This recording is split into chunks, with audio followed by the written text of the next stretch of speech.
Israeli airstrikes have hit two villages across the border in southern Lebanon. Plumes of smoke were seen rising in Naqoura on the Mediterranean coast. A drone strike is also reported to have hit Kfar Kila in the east. It's the latest in nearly 3 months of cross-border attacks between the Israeli army and Hezbollah. At least 179 people have been killed on both sides since October the 7th, including 23 Lebanese civilians. Ali Hashem is in Naqoura, where there are fears there may be an escalation. In fact, the first day in the year, several airstrikes. The hills behind me, I think we can see them on the screen right now. There were around 8 Israeli strikes, warplane strikes, huge, massive plumes of smoke in this area. Also, a couple of missiles from drones in this same area. So around 10 attacks in the hills surrounding Naqoura, where we are. Also towards the east in Kfar Kila, around 3 airstrikes, Maroun al-Ras also in the central sector, 3 Israeli attacks with artillery and also drones. Also, I'm just receiving alerts right now of alerts from on the Israeli side of a drone infiltration from the Lebanese side. Now, during the day, there were several attacks.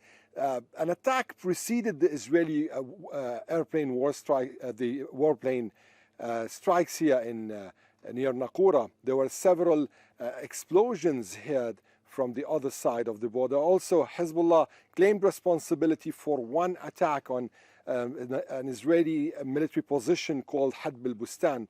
However, there are also reports of a missile that was launched towards the Mutilla settlement, but this went without any claim of responsibility. So a lot is happening, just like yesterday, but today the airstrikes were massive, and it seems, especially after Naim Qasim, Hezbollah's Deputy Secretary General's speech yesterday, everything is being set for a new round of escalation. I'm joined now by Luciano Zaccara. He's the Associate Professor of Gulf Politics at Qatar University. We just heard Ali Hashem there talking about the issues of northern Israel and southern Lebanon, Israel, Hezbollah. There's a real worry, isn't there, about the escalation of the conflict in Gaza transpiring and becoming more evident in the region, and that's worrying its neighbours. Of course, it's worrying.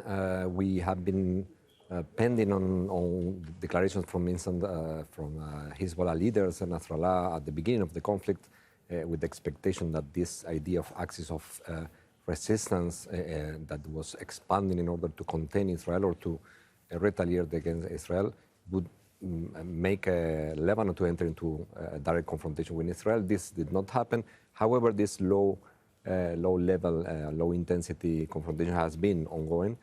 The problem is if this kind of limited actions can become much bigger because of a miscalculation of what actions can be taken or what kind of deterrence operations can be taken in both sides. A miscalculation on any side can derail any kind of containment from both sides and drive to a more direct confrontation. Indeed, I mean, it's not just miscalculations, is it? It's really statements that are also made that can be seen as being quite inflammatory. It's only a few days ago, I think it was the Israeli Prime Minister saying, you know, we'll hit Iran directly if we need to. I mean, those sorts of very verbal, overt threats aren't just going to worry regional neighbours, they're going to worry Europe, they're going to worry the US. And Iran has already now, as we've seen in the last 24 hours, sent a warship into the Red Sea. Since the very beginning, there was also this battle of narratives about who is shouting louder, who is more ready to engage in a war. I mean, we have been listening, this is the very beginning, Israel is ready to retaliate to anybody who attacks them. The other day they mentioned that 7 different fronts from where Israel is being attacked, and that they said that they will retaliate to all of them if all of them attack them. Iran has been saying exactly the same.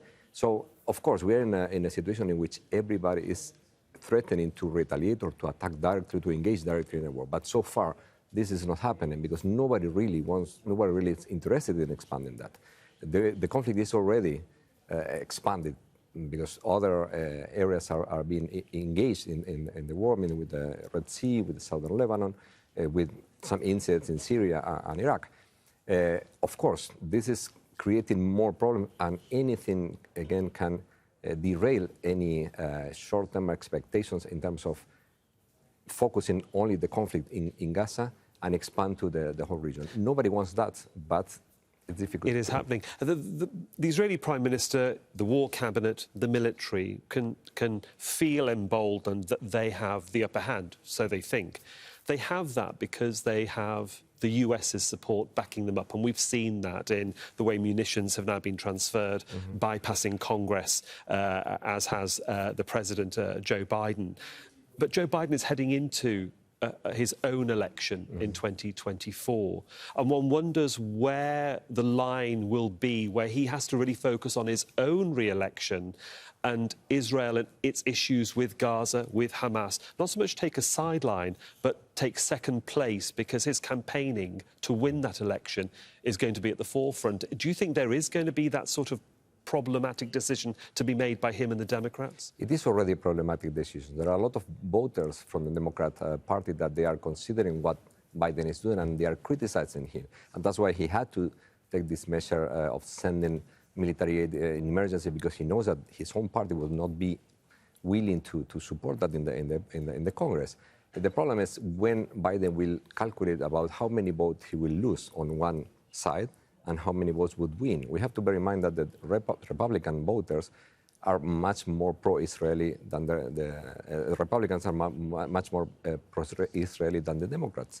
So Trump, on the other side, which is probably the candidate, will not have a pro-Palestinian position. So the point is how Biden will make this calculation about how many votes he can win from the Republican side if he keeps supporting Israel as the way he did until now. We'll see what happens. And of course, we'll get more insight from you as the evening progresses. Luciano Zaccara, thank you.